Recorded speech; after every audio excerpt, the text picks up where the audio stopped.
Hello, welcome to TCG Journey. Just wanted to come in here just to do a small opening. Sometimes I just throw a bit of money at the local game store just to get a few packs just to open. I thought it'd probably be a good idea just to do it on the channel just to see what happens, see what I get. Just a few random packs here, so I haven't opened any of these sets, to be honest. So I just thought I'd check them out, see what they're all about. And a lot of product comes out for Magic nowadays, so I find it hard to keep up. And as a collector, it's pretty much beyond the realms of what I can afford nowadays. With all the various editions of every set that comes out, it's a bit ridiculous in my opinion. It's that whole old adage of when everything's special, nothing is special. That seems to be the way Magic's going. So, but I mean, I don't mind, buying a few packs every now and again just to throw a bit of money at the local game stores. So here I have just one booster pack of the set booster for new Capenna, one draft booster of Kamigawa Neon Dynasty, and the Dungeons and Dragons Adventures in Forgotten Realms for the set booster, I believe. Yeah, this is a set booster. Yeah. So without further ado, I think I'm going to do. Which one should I do first? Let's do the draft booster first. So I've heard this one's quite a good set. I haven't opened it like I say myself, but let's see what we get. Right.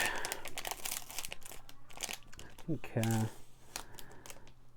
this is one of the better sets that Magic's released recently. I remember playing the original Kamigawa, and that was a really good set, but it wasn't necessarily, it didn't really sell very well. So I think Magic Wizards were reluctant to bring it back, but they have done, and they've put a spin on it, sort of a cyberpunk spin, and I think that seems to have done the trick because it's sold a lot better from what I hear.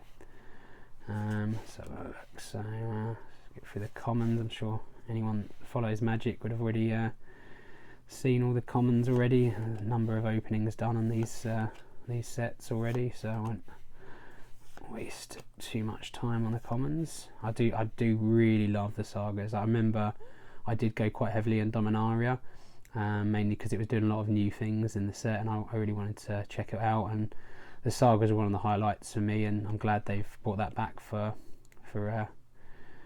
Kamigawa. And yeah, the artwork really gives them a nice little frame there to do some really cool and unique artwork. So we've got Essence Capture here as an instant, uncommon. So counter target creature spell, put a +1/+1/+1 counter on up to one target creature you control. So yeah, this is a reprint. I'm pretty sure we've had this card before. So good card.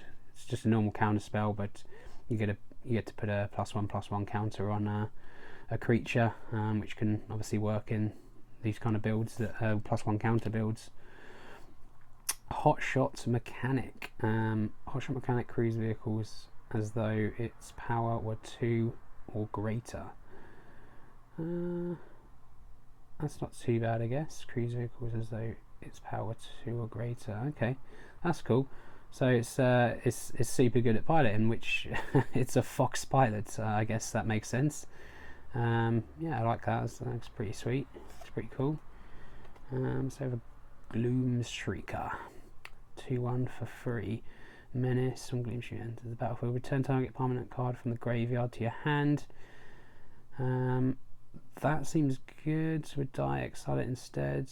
Yeah, seems pretty good. Not too bad, I guess. And we have our rare. Oh god, look at that! Look at that casting cost. That's gonna be bulk, I'm afraid. With that casting cost, 4 reds and 1. So it's an instant. You may cast up to 2 instants of sorcery spells with total mana value 6 or less from your graveyard or hand, without paying their mana costs. If those spells would be put into your graveyard, exile them instead. Exile Invoke Calamity. So you're basically paying 5 to bring back 2 instants and sorceries from your graveyard with a maximum of 6 total. So yeah, seems a bit underpowered. I wouldn't say that was. I don't think that's going to be amazing. If I'm going to be, that is instant speed, so I guess you could do some shenanigans with that. So maybe in the future, but I can imagine that's probably bulk, to be honest. And then we just have a mountain and a spirit token. Okay, nothing crazy from that then, so let's move on.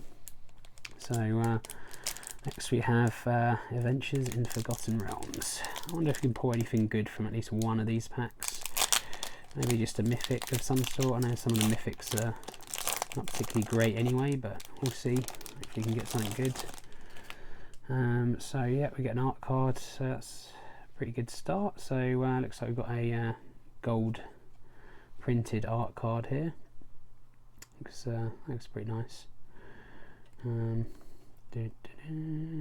find the villains there. Okay, cool. Good start. All right. Oh, I like that they have flavor text on the basic lands. Oh, it's a foil as well. Huh, that's cool. Okay, we've got these Magic the Gathering, the Dungeons and Dragons style cards here. Look very nice. It's quite simplistic art, but it works for what it is, I think. Okay, let's go through these we've got a giant there. We've got to go through the commons. Bird bear. That's ridiculous. Owl bear. Okay, interesting. Okay, we got to the uncommons. So sudden insight. Draw a card for each different mana value among non-land cards in your graveyard. Hey, got one of the saga cards again. Awesome. So they're doing quite a bit of these saga cards. I like that. I like to see it. It's nice artwork here. So you have no maximum hand size. Well, that's good. This class becomes level 2. Draw 2 cards. That's good. Whenever you draw a card, put a +1/+1 counter on target creature you control. I reckon that's probably going to be good for Commander. Not sure. I'm not sure it'd be played in anything else, but Commander, that seems like a legit card. Magic Missile. Yeah, this is the classics. It can't be countered. That's good. Magic Missiles does free damage, and you can divide it. Yeah, it's up to 3 targets. Cool. Okay, we have commons. Okay, I don't really understand why I've gone back to commons. Okay, we've got a rare. Awesome, it's another one of these enchantment cards. So when ranger class enters the battlefield, create a 2/2 wolf creature token. So it costs 2. So that's good. That's already covered the cost pretty much.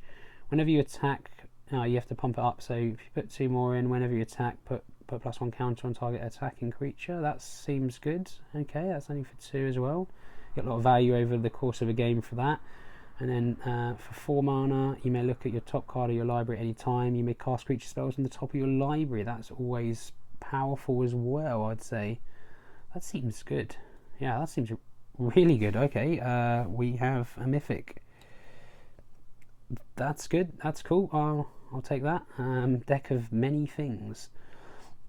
So this is obviously a Dungeons and Dragons inspired card by the looks of it. So pay 2, roll a d20 and subtract the number of cards in your hand. If the result is 0 or less, discard your hand. Return a card at random from your graveyard to your hand. Draw 2 cards. That's good. That's where you want to be hitting. Put a creature card from your graveyard onto the battlefield under your control. When that creature dies, its owner loses the game. Jesus Christ. Okay. That's a lot of variance in that card. Interesting. Sounds fun. Not sure it'll be playable, but sounds really fun anyway. So that's cool. Hand of Vecna.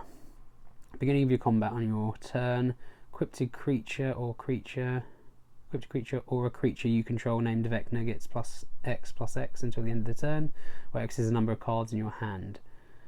Okay, that seems pretty good. You can do some shenanigans with that. Pay 1 life for each card in your hand. Okay. Interesting. I like that. I like the design on that card. That's really cool. I like the artwork on it as well. It's really nice. Cool. That's a really good pack. 2 rares. One of them seems pretty decent. And a majestic, mythic. That's going to be something that happens quite a lot, I think, with the amount of games I'm playing at the moment. Alright, so final pack, Streets of New Capenna. Let's go. Again, future card and box openings I will get a lot quicker. It's just sort of a first time I'm doing it on camera, so it's just going to take me a bit of time to speed up, I'm sure. So art card. Oh, hello, what do we have here? Is that a foil? The foil is, can't tell. Let's have a look. No, it's not a foil, it's just standard. That's really cool. I like the full art design on that though. It's very cyberpunkish, I guess. I thought, this is not Neon Dynasty, is it? No, it's New Capenna. Okay, cool, that looks nice. Gathering Throng. Civil Servant. Civic Gardener. Dapper Shieldmate. Sky Crier. Forge Boss is our first uncommon.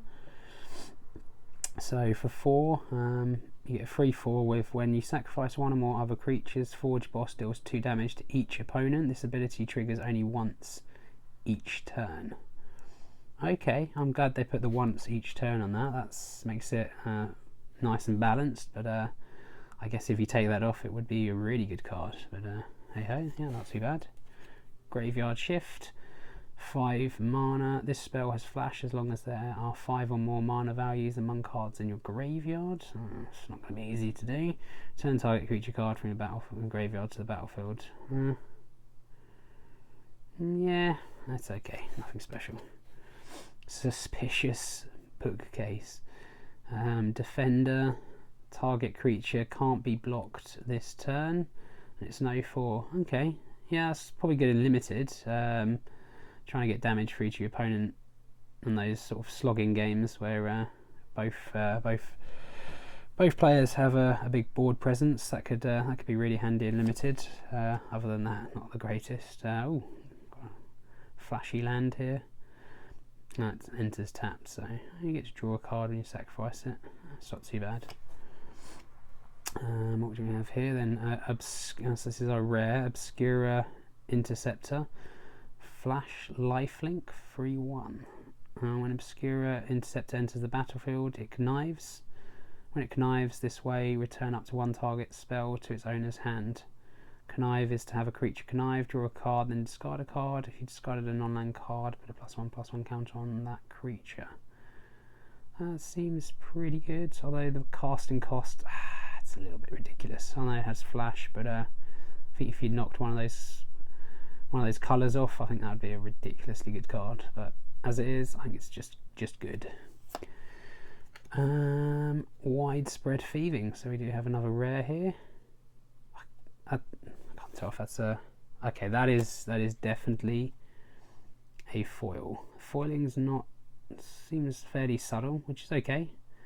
Looks okay, not too bad. The artwork in these sets I think looks pretty good actually. I think it's pretty solid. Hideaway Fire. Oh, this is... I remember this from, I guess, Lawin. I think back in the early 2000s. I remember this this mechanic. When this enchantment enters the battlefield, yeah, it's exactly the same. So when you cast a multicolored spell, create a creature token, a treasure token. Pardon me. Then you may pay. Holy heck! If you do, you may pay the exiled card without paying its mana cost. Okay. Not too bad. I mean, again, commander maybe. Nothing special. Oh, got it. This is... I heard about this. This is a list card, I guess. You get these in the old set boosters where you get like a random card and like 1 in 3 or 4 packs. I think. Let's have a look. Yeah. List cards 25%, so 1 in 4 packs. So this is probably not the one you want to get, honestly. It's a welcome deck, I think. Basic. I mean, these nightmares been printed since time begun over and over again. So this card is literally worthless, but hey ho. Alright, that's the opening then. I hope you enjoyed that, and I'll catch you next time. Ciao.